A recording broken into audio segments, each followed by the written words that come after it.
Most people think Valley Hills Hospital shut down in 2001 after a botched renovation and a lawsuit no one talks about anymore. But the real reason it closed, the reason no news article ever printed, was because people inside the hospital had started dying without ever stopping. Not dying as in dead. Dying as in still doing it. I didn't know that when I took the night security job. I needed money. They needed someone desperate enough to ignore the red flags. Perfect match. The manager gave me the shortest orientation in history. "No ICU," he said without looking up from his desk. "And if you hear anyone say your name, don't answer. Even if it sounds like someone you know." I laughed. He didn't. At 12:58 a.m. on my first night, Valley Hills felt like any other abandoned building, cold, dusty, harmless. The kind of cold that sinks into the tiles because they never get sunlight. The kind of silence that seems staged.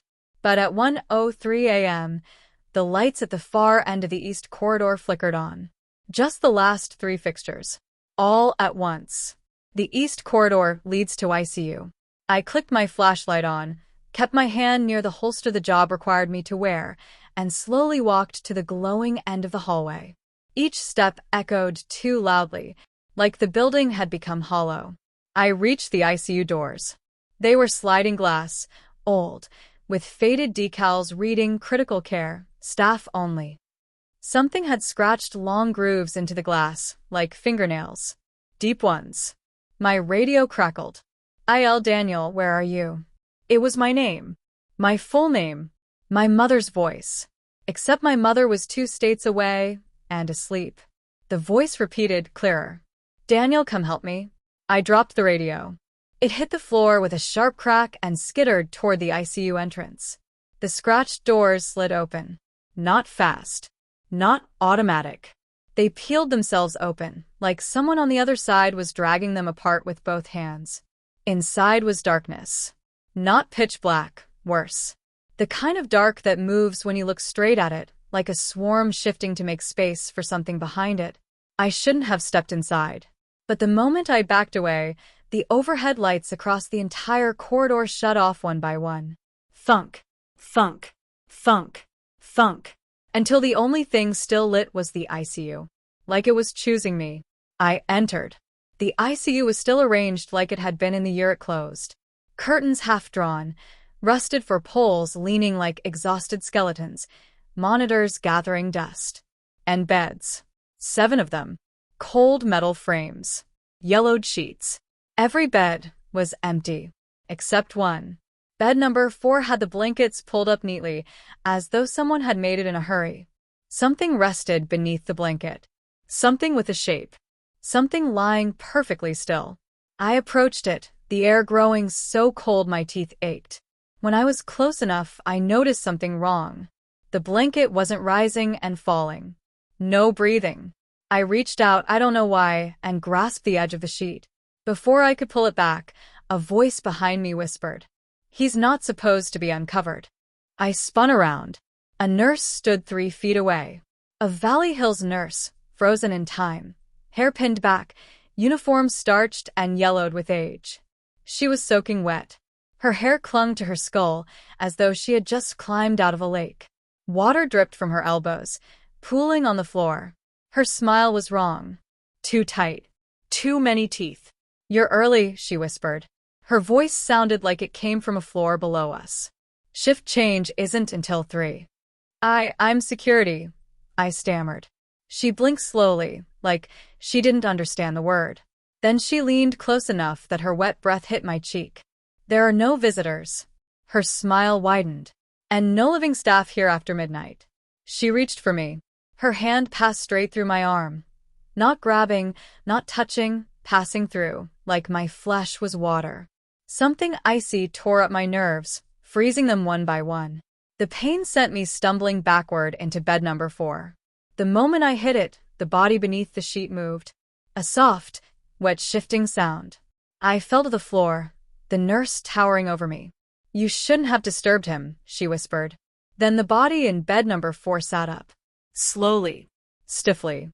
The blanket slid off, revealing a contorted human shape, long limbs, a face sunken in like rotting fruit, eyes that had leaked down its cheeks like melted wax. It turned its head toward me with a crack like splitting wood. "Medication," it gurgled. "You're late." I crawled backward, heart pounding so hard I thought it would burst. The nurse reached down, her hair dripping onto my shoes. "You will dispense the medication," she said. "They've been waiting for years." The other beds began to move. One by one, the blankets shifted. Bent bodies rose. Heads turned toward me. The rusted four poles trembled as they leaned upright, as if pulled by invisible hands. All of them staring at me with those melted, sunken, collapsing eyes. A single word filled the ICU. Dozens of voices speaking at once. "Stay." The room erupted in motion. Curtains snapped open. For bags burst. Monitors turned on and displayed jagged heartbeats that weren't human. Everything rushed toward me.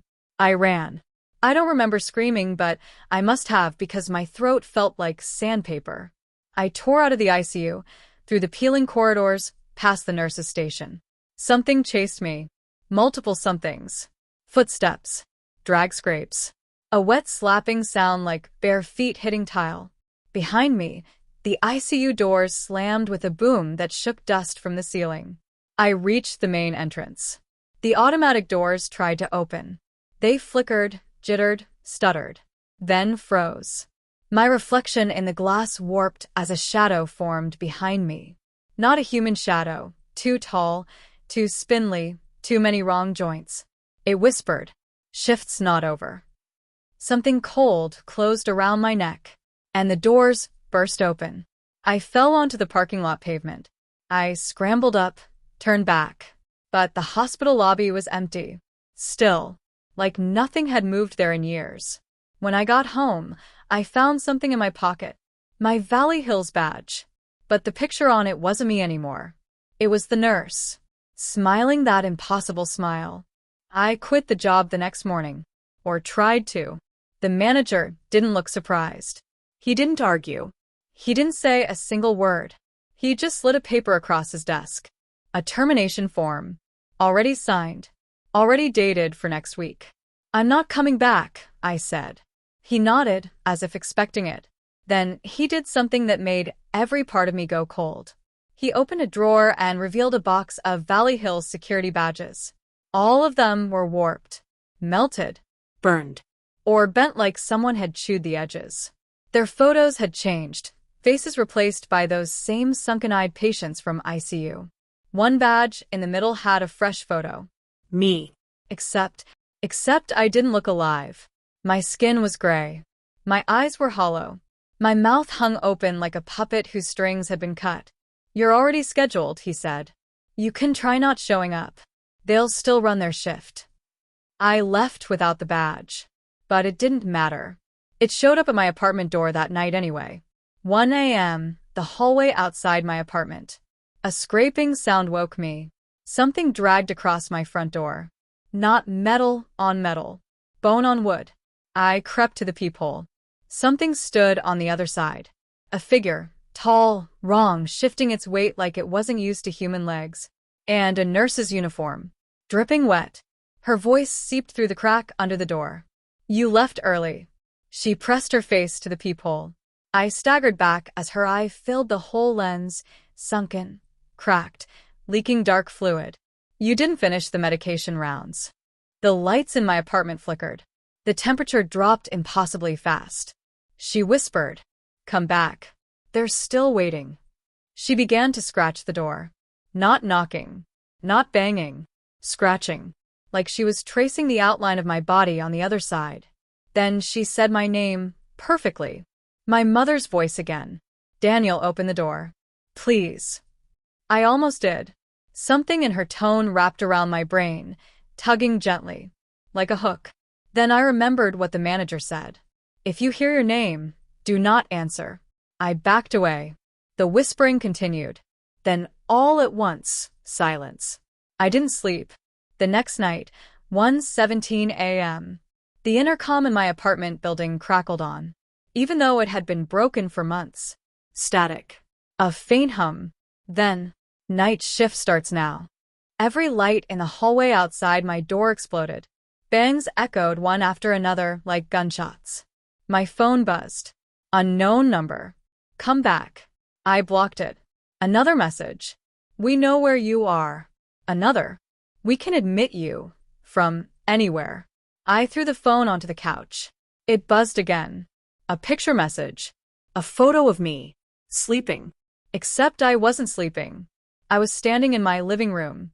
I hadn't slept in 2 days. My blood ran cold. Then the photo changed on its own. Glitched. Smeared. Replaced by a picture of a hospital hallway. Dark. Silent. Then, a shadow moved at the far end. Something crawling toward the camera on limbs that bent the wrong way. A new message. You never left the hospital. 2:03 a.m. The admission. The walls in my apartment began to shift. The wallpaper bubbled, rotted, peeled. Dark stains crawled up from the corners like mold growing in fast forward. The floor beneath me softened. Tile. Hospital tile. The fluorescent lights above me flickered. My apartment dissolved. Faded like a dream. When it cleared, I was standing in the ICU hallway. The air smelled like rust and stagnant water. The nurse stood 5 feet away, smiling too wide. The patients were behind her, gathered like a funeral procession, silent, swaying, their necks bending wrong, their jaws loose. You were late, she whispered. Take your station. She pointed to the nurse's desk. A clipboard sat waiting. My name was on every page. Medication round, assigned to Daniel Hart. Status. Not completed. Correction. You will complete it. I shook my head. I'm not supposed to be here. Her smile stretched until her cheeks tore. You've been here since 1:17 a.m. on your first day. No. You never left. She leaned closer. You only thought you walked out. The patients moved, not walking. Sliding. Their feet didn't lift. They glided toward me, faces dripping, jaws twitching open and shut. One reached for me. Its hand passed through my chest like cold smoke. My vision blurred. My fingertips numbed. The nurse whispered, You're almost ready. I staggered back, gasping. My breath fogged the air. The patients whispered in unison. Stay. The nurse raised her hand. All the ICU monitors flickered on at once. Flat lines, jagged lines, impossible vital signs. The windows sealed shut. The doors locked with an echoing metallic thud. The room pulsed, walls expanding, then shrinking like a giant lung. You're admitted, she breathed. The clipboard lifted from the desk as if pulled by invisible strings. It pressed itself against my chest. Cold. Wet. Sharp at the edges. The patients surrounded me. The nurse leaned in, her hair dripping down my shoulder. Shift begins now. Everything went white. Now. I woke up back in my apartment. Or what looked like my apartment. But the floor is hospital tile now. And the walls flicker like dying fluorescent lights. The air smells like disinfectant. My phone buzzed. A message from the hospital. Part 3 of your shift begins tomorrow. At 1:17 a.m. We will come get you if you're late. I look down at my chest. The clipboard outline is bruised into my skin. I can hear footsteps in the hallway outside my door. Wet ones. Dragging ones. And the nurse's voice, cheerful and close. Don't hide from us, Daniel. You're scheduled forever. If you made it this far, you're already part of the night shift. Subscribe now, before Valley Hills notices you're missing.